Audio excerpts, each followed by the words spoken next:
Christ plus mass అనే రెండు అద్భుత పదాల సమ్మేళన క్రిస్మస్. క్రైస్ట్ అంటే అభిషిక్తుడైన క్రీస్తు అని, మాస్ అంటే పూర్ణ హృదయముతో సమర్పణ ఆరాధన అని అర్థం.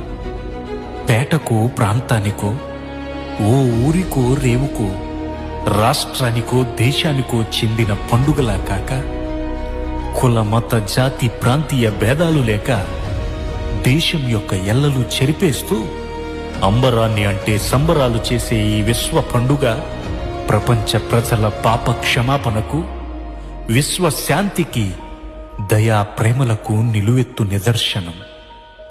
క్రిస్మస్ అంటే ఆరాధన, క్రిస్మస్ అంటే ఇవ్వటం, క్రిస్మస్ అంటే సువార్త, క్రిస్మస్ అంటే క్షమాపణ, క్రిస్మస్ అంటే ఆనందం.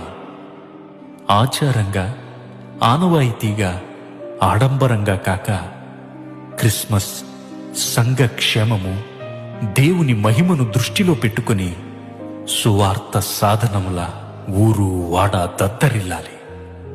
ఆత్మీయుల కలయిక, బంధుమిత్రుల ముచ్చట్లతో, ఆనంద సంతోషాలతో స్తుతి పర్వం కావాలి.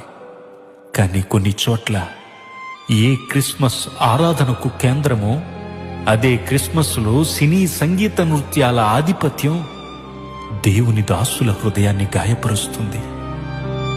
ఆనాడు దావీదు ఆత్మలో పరవశుడై తన్ను తాను మరచి ప్రభు సన్నిధిలో ఆడిపాడితే, ఈవేళ నేర్చుకున్న కూర్చుకున్న నృత్యాలు మనుష్యుల మెప్పు కొరకు ప్రదర్శించబడుతున్నాయి. సువార్తే ధ్యేయంగా, వాక్యమే ప్రథమంగా, ఆరాధనే అత్యవసరంగా, ఆత్మీయులతో ఆత్మీయంగా దేవుని స్తుతిస్తే కాదా అది అందరి పండుగ క్రిస్మస్.